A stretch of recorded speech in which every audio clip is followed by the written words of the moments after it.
pero tenemos que hablar de este tema a profundidad. Este es un tema que yo no sé si usted lo ha visto desde la perspectiva humana, y permítame decirlo de esta manera, porque a veces como cristianos vemos el discipulado, pero desde la perspectiva humana, déjeme decirle algo, nosotros, los seres humanos, siempre desde el inicio, desde la creación, siempre hemos tenido deseo de conocer, de saber la razón por la que existimos, ¿cierto? ¿Por qué yo vivo? ¿Por qué yo estoy aquí? ¿Cuál es mi propósito en este mundo? Eso es algo natural de cualquier persona. Por supuesto, le hablo de la parte humana, pero nosotros como cristianos no estamos ajenos a eso, ¿cierto? Nosotros como cristianos también tenemos pensamientos a veces de ¿qué estoy haciendo yo aquí? ¿Por qué yo estoy haciendo esto? ¿Qué es lo que tengo que hacer? ¿Cuál es el propósito que yo tengo en mi vida? Y si usted quizás no ha hecho esa pregunta de forma audible, quizás usted se la ha hecho internamente, quizás usted la ha escuchado de otro, pero déjeme decirle que eso básicamente es lo que nosotros conocemos como discipulado. Como discipulado, cuando nos hacemos las preguntas: ¿para qué existo? ¿Para qué fui creado? ¿Por qué estoy en este mundo?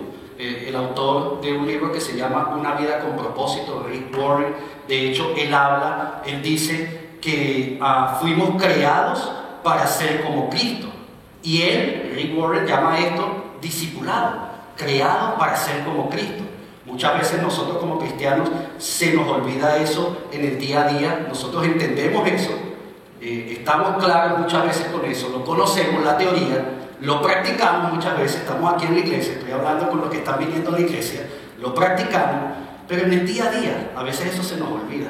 A veces los afanes del día y nos vamos perdiendo, y cuando tenemos circunstancias, problemas o cualquier situación, viene esa pregunta a nuestra mente: ¿qué pasa? ¿Qué estoy haciendo? ¿Por qué lo estoy haciendo? Y nosotros vamos desarrollando, y perdónenme que pongo unas comillitas ahí, porque ese desarrollo a veces es un poco más llevado a lo que hacemos aquí en el mundo, pero nosotros vamos desarrollando un carácter que no es precisamente el carácter que Dios quiere que tengamos nosotros. Nosotros vamos desarrollando una mente que precisamente no es la mente que Dios quiere que tengamos, y eso es lo que vamos a estar hablando durante este mes. Vamos a estar simplemente recordando algunas cosas. Se nos olvida el Génesis, el principio de todo. Dios creó al mundo y creó al hombre y a la mujer, y los creó desde el principio con un propósito, y su propósito era que fuéramos como Él, y nos lo dice desde el Génesis 1, y usted puede leerlo. Nos lo dice también el apóstol Pablo. El apóstol Pablo, en su carta a los Efesios, una carta que habla sobre la iglesia, una carta que, si usted quiere conocer más lo que es la iglesia, usted no tiene que venir a un taller, aunque yo le acabo de decir que vamos a hacer uno. Usted puede leer la carta a los Efesios y usted puede conocer lo que es la iglesia desde lo que fue la intención original del apóstol Pablo. Y él habla de la iglesia y la unidad que tenemos que tener. Y en Efesios capítulo 4, versículo 15, está ahí en la presentación, nos dice: en cambio hablaremos la verdad con amor, y así creceremos en todo sentido hasta parecernos más y más a Cristo, quien es la cabeza de su cuerpo, que es la iglesia. Pablo entendió eso, ¿sabe? Pablo entendió que nosotros tenemos que parecernos más y más a Cristo, aunque eso suene para nosotros algo imposible, y si es así, que bueno, porque estamos entendiendo quién es Dios y quién soy yo, pero hacia allá vamos y hacia allá debemos apuntar, y nuestra vida debe apuntar hacia eso. Dios mismo, no le estoy hablando de Pablo, no le estoy hablando de Adán y Eva, Dios mismo quiere que nosotros empecemos a desarrollar su carácter, que nosotros sigamos su ejemplo, que nosotros seamos más y más como Él. Y como le digo, eso es lo que vamos a estar hablando no solamente hoy, sino en este mes. ¿Qué es discipulado? Un tema que estoy seguro que muchos hemos escuchado, que muchos conocemos. No es la diferencia de los otros dos temas que hemos hablado, oración y evangelismo.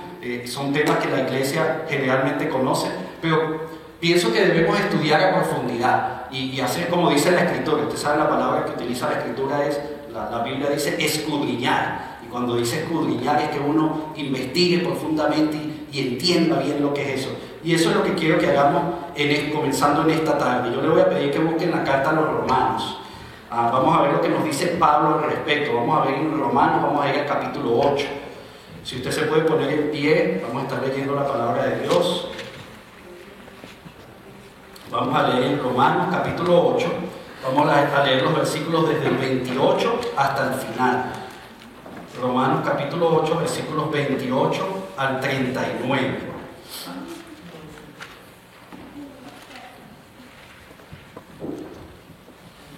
Si usted quiere usar esta Biblia, no sé si ustedes tienen Biblia allá, Freddy, si me puedes ayudar a traer unas Biblias por este lado, por favor, gracias.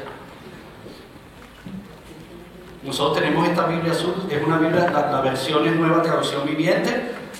Si usted busca en esa Biblia puede irse a la página 904, gracias Carlos.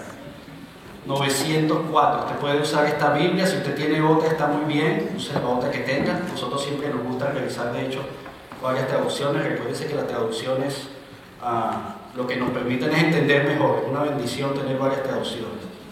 Romanos capítulo 8, y vamos a estar leyendo los versículos desde el 28 hasta el 39, que es el final. Página 905, perdón, le dije 904, pero está en la 905 el texto.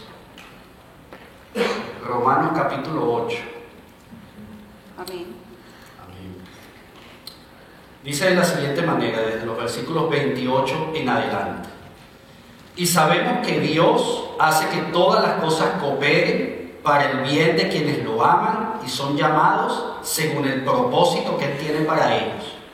Pues Dios conoció a los suyos de antemano y los eligió para que llegaran a ser como su Hijo, a fin de que su Hijo fuera el Hijo mayor entre muchos hermanos. Después de haberlos elegido, Dios los llamó para que se acercaran a Él. Y una vez que los llamó, los puso en relación correcta con Él. Y luego de ponerlos en la relación correcta con Él, les dio su gloria. ¿Qué podemos decir acerca de cosas tan maravillosas como estas? Si Dios está a favor de nosotros, ¿quién podrá ponerse en nuestra contra? Si Dios no se guardó ni a su propio Hijo, sino que lo entregó por todos nosotros, ¿no nos dará también todo lo demás? ¿Quién se atreve a acusarnos a nosotros, a quienes Dios ha elegido para sí? Nadie, porque Dios mismo nos puso en relación correcta con Él. Entonces, ¿quién nos condenará? Nadie, porque Cristo Jesús murió por nosotros y resucitó por nosotros y está sentado en el lugar de honor a la derecha de Dios e intercede por nosotros. ¿Acaso hay algo que pueda separarnos del amor de Cristo? ¿Será que Él ya no nos ama si tenemos problemas o aflicciones, si somos perseguidos o pasamos hambre o estamos en la miseria o en peligro o bajo amenaza de muerte? Como dicen las Escrituras, por tu causa nos matan cada día. Nos tratan como ovejas en el matadero. Claro que no. A pesar de todas estas cosas, nuestra victoria es absoluta por medio de Cristo, quien nos amó. Y estoy convencido de que nada podrá jamás separarnos del amor de Dios. Ni la muerte, ni la vida, ni ángeles, ni demonios, ni nuestros temores de hoy, ni nuestras preocupaciones de mañana. Ni siquiera los poderes del infierno pueden separarnos del amor de Dios. Ningún poder en las alturas ni en las profundidades, de hecho, nada en toda la creación podrá jamás separarnos del amor de Dios que está revelado en Cristo Jesús, nuestro Señor. Amén. Vamos a orar.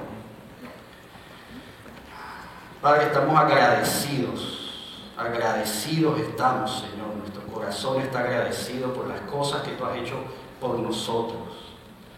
Gracias, Padre, porque tú no nos negaste ni a tu propio Hijo. Y por esa razón estamos nosotros hoy aquí, Señor. No solamente en esta iglesia. Estamos aquí viviendo esta vida de conocerte, seguirte, ser verdaderamente tus discípulos. Y te damos gracias por eso, Señor, porque es algo que sabemos que solo haces tú. No hay manera de que nosotros lo hayamos podido alcanzar en nuestros propios medios. Mi Dios, y en esta tarde yo te pido que tú continúes esa obra que ya comenzaste, que ya iniciaste en nosotros.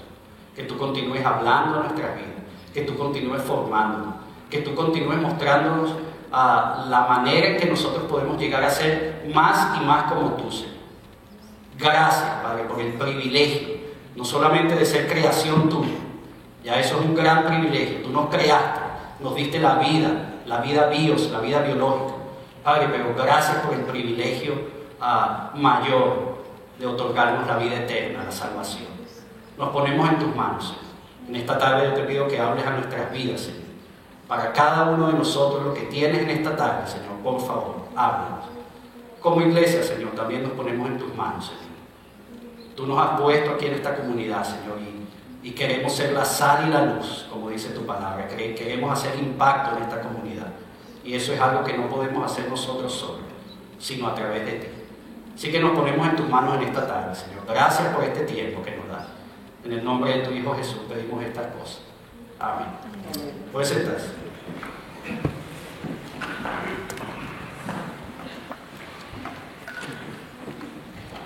Romanos capítulo 8 es un capítulo que hemos estado hablando en las últimas semanas. Y no desde aquí, desde el púlpito, ¿sabes? Lo hemos estado hablando, lo he escuchado en los estudios bíblicos, en el taller de la semana pasada lo volví a escuchar. Hace poco estuvimos orando por el pastor Francisco y la hermana María Esther, que no estaba, se paró y le dio palabra al pastor, Romanos 8, 28. Y ha sido una bendición este pasaje para nuestras vidas, y definitivamente lo es. Algunos de esos versículos quizás los conocemos, quizás lo hemos escuchado en algún momento, pero como le dije al principio, yo quiero que profundicemos, que vayamos más allá de lo que podamos conocer, no solamente en ese pasaje, sino lo que Pablo ampliamente nos está diciendo que él mismo conoció. Y si usted conoce la vida de Pablo, usted se acuerda que ni Pablo se llamaba Saulo, perseguía a los cristianos, y de repente por ahí llegó, ahora soy cristiano, yo quiero ser cristiano. Yo no sé si usted ha pensado a veces un poquito en eso, pero yo digo que si yo hubiera sido parte de esa iglesia, yo hubiera sido el primero que le hubiera cerrado ahí la puerta, le hubiera mandado a Freddy corriendo para que cierre ahí la puerta y no deje que ese matador, que mata cristianos, gente por esa puerta. Pero Dios lo salvó. ¿Y quiénes somos nosotros para decir si no? Y ese Pablo entendió con su vida misma, entendió esto que queremos conversar hoy, que es el discipulado. Y hoy quiero que lo que veamos en este pasaje, quiero que resaltemos una característica fundamental que nosotros no solamente debemos conocer, sino en la cual debemos crecer, que nos muestra acá, y que tiene relación con lo que le dije anteriormente, de lo que verdaderamente significa ser discípulo. Ser discípulo es ser más como Cristo. Y ese es el título de la predicación en esta tarde. Discipulado es ser más como Cristo. Discipulado es ser más como Cristo. Si nosotros estamos claros con eso de que el discipulado es ser más como Cristo, entonces quizá la pregunta que deberíamos hacer es ¿cómo podemos hacer eso? Y necesitamos entender algunas cosas, y esta característica fundamental la vamos a dividir en dos aspectos, y es el primero, es que el discipulado es un proceso, no es una posición. Y esa es la característica, que el discipulado no es un proceso. Vamos a hablar del proceso, perdón, es un proceso, no es una posición. Vamos a hablar de ese proceso.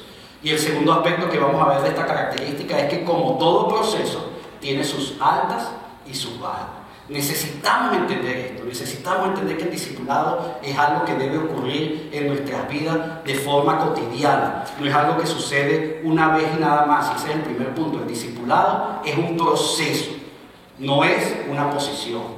Y permítame que se lo diga de esta manera, porque muchas veces, en muchas ocasiones quizás nosotros pensamos que el ser cristiano o el ser discípulo es algo que conseguí y llegué y ahí estoy, yo soy cristiano y ya. Y eso no es una posición, eso no es algo que sucede de la noche a la mañana, que uno alcanza y dice, listo, ya soy discípulo. Y permítame explicarlo bien, porque aquí no estamos hablando de la salvación. La salvación es algo puntual. La salvación es algo que ocurre cuando Dios dice una sola vez y para siempre. La salvación es eso. Aquí estamos hablando de algo que nosotros llamamos santificación. La santificación es un proceso. Nosotros somos salvos, pero estamos en el proceso de ir siendo cada vez más santos. Y eso lo explica la palabra, y es lo que vamos a intentar explicar un poco mejor en esta tarde. La salvación es el primer paso, por supuesto. Nosotros tenemos que estar ahí si nosotros queremos ser santos y no somos salvos. Y usted vio ese video. Ser creyente no significa que usted es discípulo. Ser discípulo sí significa que usted es creyente, pero muchos de nosotros estamos en el proceso. Pablo mismo lo decía. Pablo mismo estaba en ese proceso. Y Dios quiere que nosotros lleguemos, como Pablo lo decía, a que seamos santos. Y no era solo Pablo. El apóstol Pedro, incluso el apóstol Pedro en la primera carta, el capítulo 1, versículo 16 dice, sed santos pues como yo soy santo. Hablando de parte de Dios, Él nos motiva a que seamos santos porque Dios quiere que seamos santos como Él. Y nosotros tenemos que movernos a ese proceso. Entonces lo primero que tenemos que entender es que es un proceso. Y es un proceso que nos permite a nosotros crecer. Y permítame explicárselo de la siguiente manera. Posiblemente usted, como yo, piensa que los bebés es lo más lindo del mundo que existe, son hermosos. Ya usted conocerá a David, no estoy haciendo aquí ninguna publicidad. Y acabo, gracias, para que no digan que es nada más uno aquí. Los bebés son todos bellos, ángelos, me imagino que también pensamos que es bello. Todos los bebés son hermosos, los bebés son hermosos. Y tienen sus etapas, ¿cierto? Cuando él nace, los primeros meses, esos cambios, el primer año, el segundo año, tiene sus etapas, ¿cierto? Imagínese usted que ese bebé se quedara siendo un bebé por 20 años. Yo no sé, yo creo que no llegaría ni siquiera a los 10 años, ya me dejaría de parecer hermoso. El bebé es hermoso cuando va cumpliendo sus etapas, ¿cierto? En la medida que el bebé va creciendo y se va desarrollando y va adquiriendo etapas propias de su edad, uno va viendo ese cambio y esa diferencia. Lo mismo sucede con nosotros los cristianos. Nosotros los cristianos nacemos, pero muchos de nosotros nos quedamos a esa edad. Y pasaron los años y seguimos siendo bebés. Y perdónenme que se lo diga, no estoy hablando de mí, seguimos siendo bebés.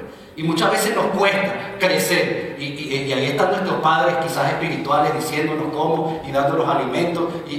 Pero ahí nos quedamos.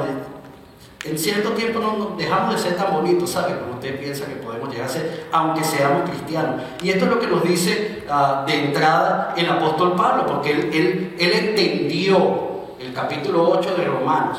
Pablo entendió que nuestra vida cristiana, hablando básicamente del discipulado, es un proceso. Y si nosotros vamos al versículo 29, está ahí en la presentación, el versículo 29 y 30 dice: pues Dios conoció a los suyos de antemano y los eligió para que llegaran a ser como su hijo, a fin de que su hijo fuera el hijo mayor de muchos hermanos. Después de haberlos elegido, Dios los llamó para que se acercaran a él. Y una vez que los llamó, los puso en la relación correcta con él. Y luego de ponerlos en la relación correcta con él, les dio su gloria. Un proceso, ¿sabes? Un proceso. Quizás muchos de nosotros quisiéramos tener esa gloria, ¿cierto? Yo quisiera que Dios me diera esa gloria. Pero fíjese cómo está diciendo ahí. Él nos eligió, Él nos llamó. Después, entonces nos puso en esa relación correcta con Él. Y entonces después nos dio su gloria. A veces nosotros queremos llegar al resultado sin tener que pasar por el proceso.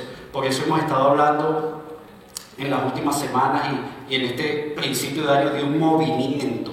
Oración, evangelismo, discipulado es un movimiento, ¿sabes? Nosotros no podemos como iglesia, y esto es algo que hemos hablado incluso con el grupo de servidores que me acompañan ahí a hacer este trabajo juntos.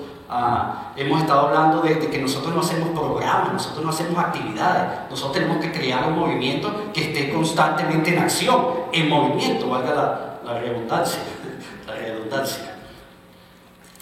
Y le hemos llamado movimiento, oración, evangelismo y discipulado. Porque ¿cómo puedo yo crecer espiritualmente? La respuesta nos la dio Pablo en el versículo 30. Y a mitad del versículo 30 usted la ve. Estando en una relación correcta con Dios. Si usted fue elegido por Él y si usted ha sido llamado, Él nos va a poner en la relación correcta con Él. Y por eso debemos entender este proceso. Comienza con la oración, por supuesto. Cuando usted entra en relación con el Señor, cuando usted entra en relación con Dios, lo primero que usted comienza a hacer es comunicarse con Él, ¿verdad? Lo primero que usted quiere hacer es buscar la manera de cómo puedo yo tener esa relación, que lo hablamos en enero. Hablamos de esa relación. Si usted quiere ver estas prédicas anteriores, usted puede ir al canal de YouTube y se lo recomiendo. Es algo que yo mismo hago. Yo necesito estar escuchando una y otra vez las cosas que Dios nos está diciendo aquí en la iglesia. Y una vez que hacemos nosotros eso, definitivamente la oración, entendemos que la lectura de la palabra es importante. ¿Cierto? Nosotros queremos agradar a Dios. Pero ¿cómo vamos a agradarle si no le conocemos? Imagínense que usted está, ya ninguno de ustedes, casi ninguno de ustedes, así que no les voy a dar idea, pero usted está enamorando a una persona. Lo primero que quiere hacer es buscar qué le gusta, qué no le gusta, qué tiene que hacer, ¿cierto? Para poder agradar. Y a veces queremos agradar a Dios. Queremos agradar a Dios, pero no lo conocemos. ¿Y cómo lo conocemos? Oración, leyendo nuestra palabra, vida devocional, evangelizando. ¿Se acuerda que hablamos la semana pasada de eso en el taller? Evangelizando. ¿Por qué? Es una encomienda, es un mandato, pero porque evangelizar nos pone en el lugar donde Dios quiere que estemos. Estamos haciendo lo que Dios quiere que hagamos. Y cuando hacemos eso, estamos en la relación correcta con Él. Usamos el ejemplo muchas veces de un padre y un hijo terrenal. Cuando su hijo está haciendo lo que usted quiere que haga, ¿cómo está usted? Usted está contento. Y usted que lo está educando y que sabe lo que quiere para él, usted dice, está en el camino correcto. Y ese es nuestro Padre Celestial con nosotros. Él quiere que estemos en el camino correcto. Y evangelizar es la manera de hacerlo. Es la manera de hacerlo. Ahora, usted me puede decir, bueno, pero todo esto que me está diciendo son cosas que yo hago. Yo oro, yo leo la Biblia, yo de vez en cuando le comparto a alguien de mi fe cristiana. Son cosas que yo hago. Sí, es cierto, son cosas que nosotros hacemos. Pero son cosas que nosotros hacemos porque comenzaron primero con Él. Comenzaron primero en Dios. Él no nos negó ni a su propio Hijo. Nos está diciendo aquí Pablo en la carta a los Romanos. Podemos ir a los versículos 32 y 33. Dice, si Dios no se guardó ni a su propio Hijo, sino que lo entregó por todos nosotros, ¿no nos dará también todo lo demás? Luego dice el 33, ¿quién se atreve a acusarnos a nosotros, a quien Dios ha elegido para sí? Nadie. ¿Por qué? Porque Dios nos puso en la relación correcta con Él. Queremos estar en esa relación correcta con Él, debemos estar en ese proceso. Porque Dios ya hizo su parte, ¿sabe? Dios ya hizo su parte. Un proceso que requiere de nosotros también una parte. Requiere nuestra atención, requiere dedicación, requiere que nosotros entendamos qué es lo que tenemos que hacer y hacerlo. No es solamente teoría, recuerden, tenemos que hacerlo. Requiere que nosotros entendamos lo que es la iglesia, porque esto no es, y hemos usado mucho el ejemplo del llanero solitario, ¿sabes? Esto no es un asunto personal, y usted está creciendo muchísimo, y recuérdese que ahí mismo Pablo habla del cuerpo, ¿verdad? Y imagínense que su brazo izquierdo crezca muchísimo, y usted anda así, eso va a ser como bien feo, incluso, y deforme, usted va a estar, no, eso es integralmente todos, como un solo cuerpo, tenemos que crecer, nos necesitamos los unos a los otros, de hecho, por eso hacemos tanto hincapié, no solamente con el proceso discipular, con los estudios bíblicos. Asista a un estudio bíblico, participe, lo que entendió, lo que conoció el domingo en la predicación, pregunte, hable lo que el Señor le mostró, porque usted puede bendecir a otros, así como puede ser bendecido por otros. No necesitamos los unos a los otros, pero necesitamos entender que es un proceso. Es algo que no funciona de la noche a la mañana, es algo que no es una posición, es algo que requiere de nosotros un paso más. Y por eso, si entendemos que es un proceso, necesitamos entender lo que nos dice el segundo punto. El segundo punto dice que, como todo proceso, tiene sus altas y sus bajas. Algo que quizá no nos gusta, por supuesto. Bueno, ya me están diciendo que no es una posición. Yo soy discípulo, a mí me discipuló tal persona. Y me siento muy bien con eso. Imagínense si eso lo hubieran hecho los 12 apóstoles y ahí hubieran estado todos grandotes. Bueno, entonces somos discípulos de Jesucristo. Aquí nosotros y más nadie, los demás no sirven. Y a mí no es una posición, ¿cierto? Hablamos ya en el primer punto. Es un proceso. Pero como proceso también es un proceso que tiene sus altas y sus bajas. Una de las estrategias que el adversario usa, que nuestro enemigo usa, es hacernos pensar y hacernos creer que la vida cristiana es una vida que no tiene, que ya no tiene problemas. Una vez que somos cristianos ya se acabaron los problemas, ya estamos tranquilos, estamos libres. Y créanme que el enemigo usa bastante esa estrategia. ¿Sabe por qué? Porque a veces nos agarra desapercibidos, nos agarra pensando que, ay, pero ¿por qué me pasa esto a mí? Pero imagínense, yo leo la Biblia.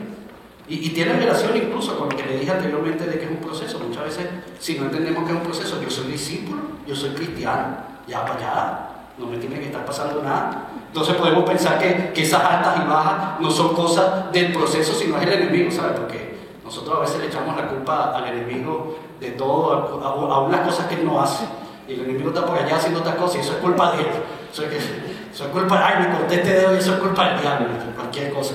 Y nosotros debemos entender que el proceso mismo de discipulado, de crecimiento, de santificación que estamos hablando, tiene sus altas y sus bajas. Si no entendemos esto, posiblemente suceden dos cosas. Una, puedo pensar que no tengo necesidad de yo estar preparado, porque ya lo conseguí, ya lo alcancé. O la otra es que no voy a estar precisamente preparado cuando sucedan las cosas. No, yo no tengo necesidad de eso. Y cuando me pasa, no estoy preparado.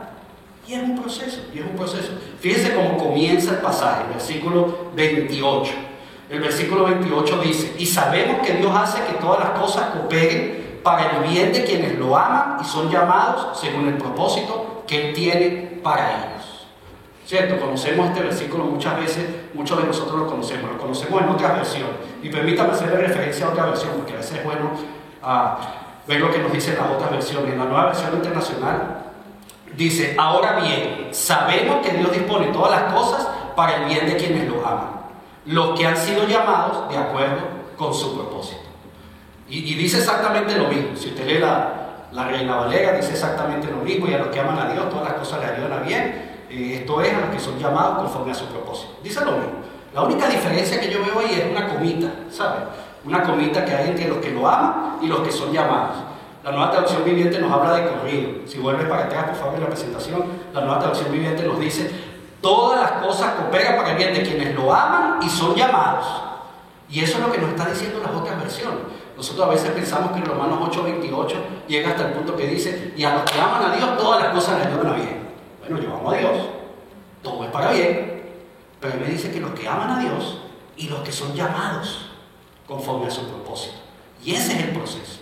Porque si leemos los versículos siguientes, el 29 y el 30, se nos dice el proceso: que a los que son elegidos son llamados, y a los que son llamados Dios los pone en una relación correcta, y a los que están en una relación correcta, entonces Dios le da su gloria. Yo amo a Dios, pero hasta ahí no llega todo. A los que aman a Dios y son llamados por Dios. ¿Y qué diferencia hace esto, sabe? ¿Qué diferencia cuando uno puede entender estas cosas con mayor detalle? Que no es solo el que ama a Dios, sino el que ama y ha sido llamado. Ese proceso que estábamos hablando. Ese proceso que estábamos hablando. Porque entonces cuando leemos en ese mismo versículo, leemos que dice: y sabemos que Dios hace que todas las cosas, todas, dice, ¿usted sabe lo que es todo? ¿Quién me puede decir que es todo? Todo es todo, exacto, más nada. Todo es todo. Todas las cosas ayudan a bien. Y usted dice: todas, sí, todas. Las que son muy buenas, las que son buenas, las que no son tan buenas y las que son malas, ¿sabes? Todas. Y permítame apuntar en esto, porque creo que es algo que necesitamos profundizar un poco más. Quizás las cosas muy buenas y las buenas podemos entenderlo, no hay mucho que explicar ahí. Podemos entender que las cosas muy buenas y buenas, como le dije anteriormente, a veces pensamos que lo bueno es de Dios y lo malo es del diablo. Lo malo según nosotros y lo bueno según nosotros. Mi hijo a veces piensa que no es bueno que yo le dé un chocolate a las 8 de la noche, pero usted sabe que eso no es muy bueno. Si usted quiere tener a su hijo tranquilo después y antes de dormir, pero uno a veces piensa que no es bueno. Entonces a veces nosotros pensamos que lo bueno es bueno y lo malo no es bueno, pero Dios es el que sabe qué es lo bueno y qué es lo malo. Entonces, pero sin embargo vamos a dejar las cosas muy buenas y buenas. Y permítame enfocarme en tres aspectos que nosotros pudiéramos pensar que no son tan buenos o que son incluso malos. Y cómo eso nos puede ayudar para entrar en esa relación que nosotros necesitamos con Dios. Porque ahí está diciendo todo, ¿verdad? Permítame resaltar eso, todo. Entonces permítame decirle que Dios usa los problemas para enseñarnos a confiar en Él. Vamos a hablar de los problemas, las tentaciones y el mal. Los problemas para enseñarnos a confiar más en Él.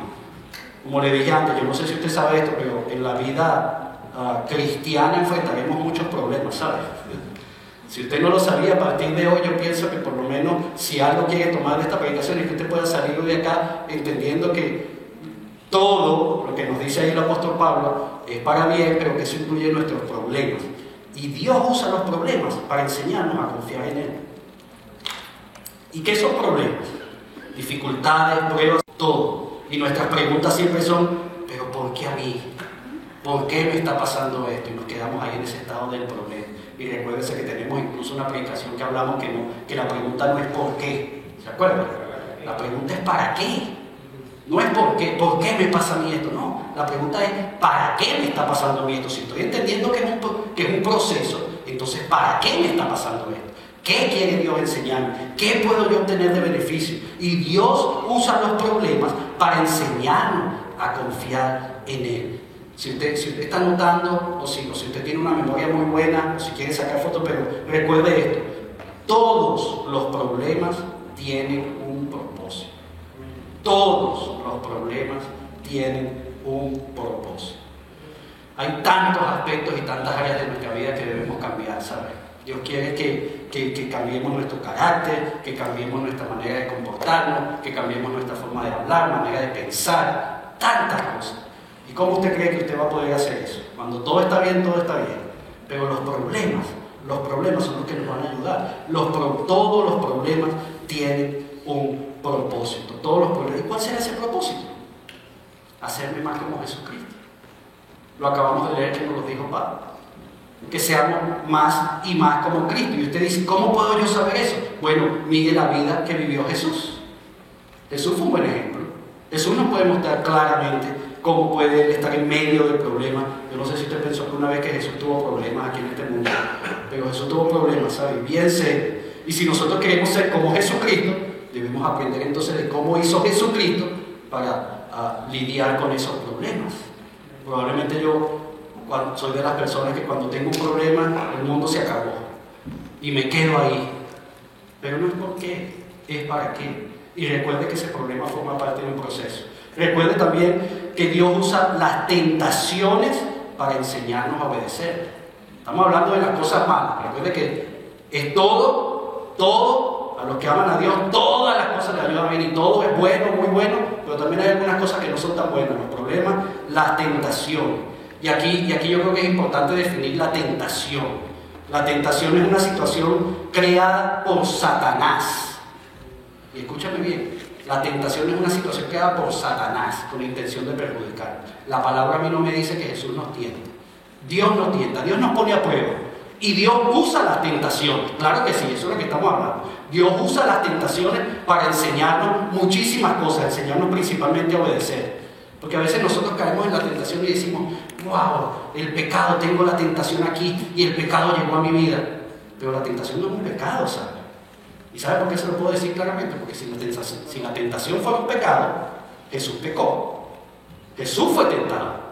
Y sabemos que Jesús no pecó. La tentación no es un pecado. Y el enemigo es astuto. Y llegó la tentación y ni siquiera hemos cedido a la tentación y ya nos estamos moviendo. Porque la tentación está ahí. Pero ¿sabe cuándo recibimos la enseñanza de Jesús?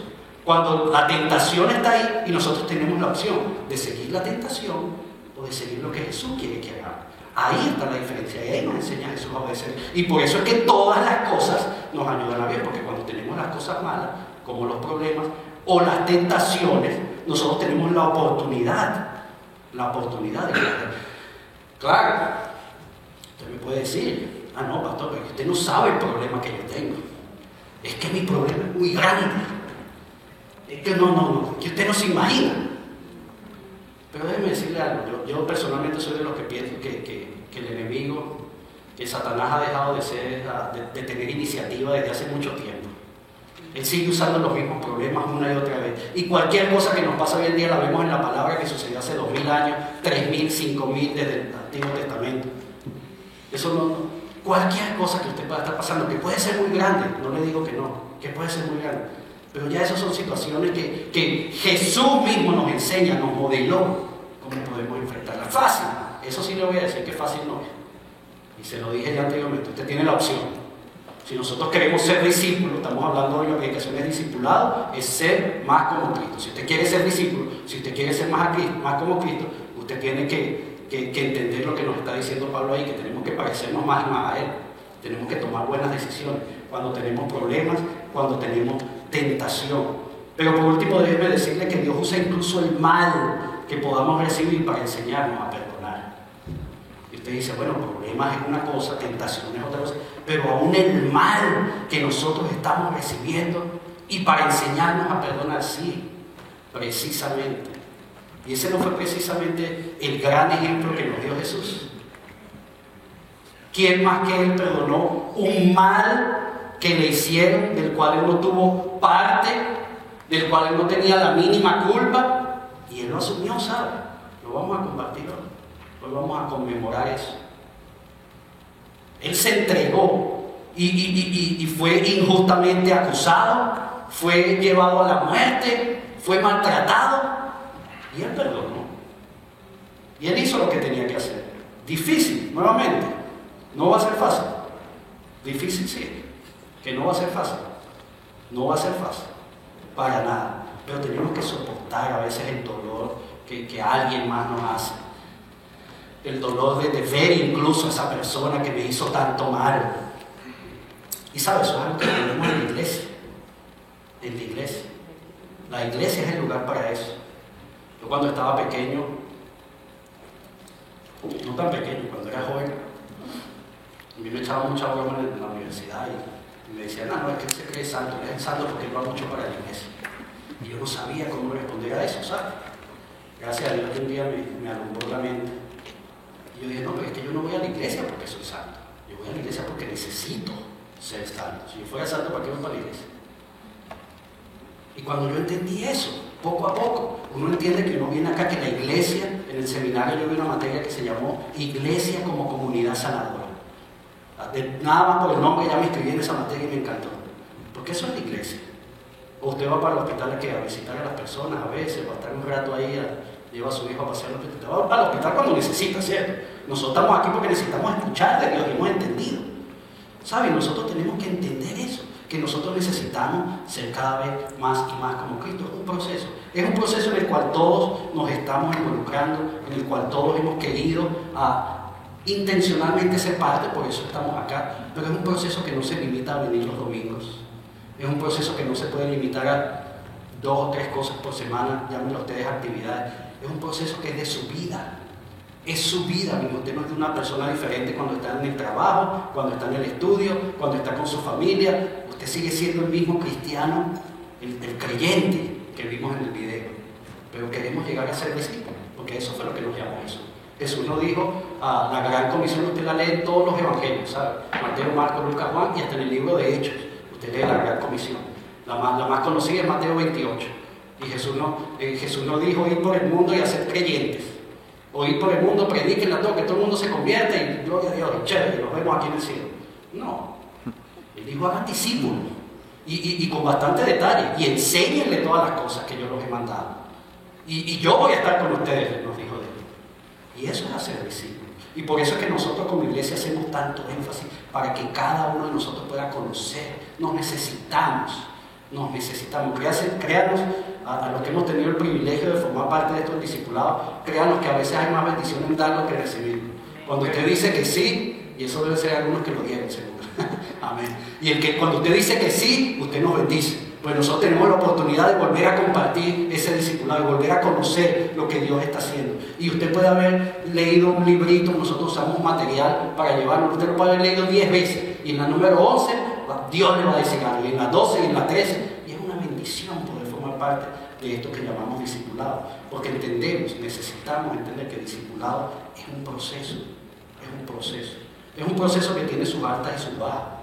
Pero si nosotros queremos ser más como Cristo, y permítame ir concluyendo con esto, permítame hacerle un par de preguntas. ¿Queremos ser como Cristo? Si nosotros queremos ser más como Cristo, si nosotros queremos ser verdaderamente discípulos, y esa es una pregunta que usted se debe hacer, ¿sabe? No me la responda a mí. Esa es una pregunta para que usted en lo personal considere. ¿Queremos ser más como Cristo? ¿Queremos verdaderamente ser discípulos? Porque si esto es así, tenemos que tener claro todo lo que Pablo nos está diciendo acá. Y me gusta mucho que él usa la palabra todo al comienzo de ese pasaje que leímos, en el versículo 28. Porque ya cuando usted llega al final, al versículo 39 de ese capítulo, él usa la palabra contraria. Él dice que entonces si todo eso nos ayuda bien, y él termina diciendo entonces que nada nos podrá separar del amor de Dios. Todo nos ayuda bien, nada nos va a separar del amor de Dios. Y en ese aspecto Pablo no se quedó corto.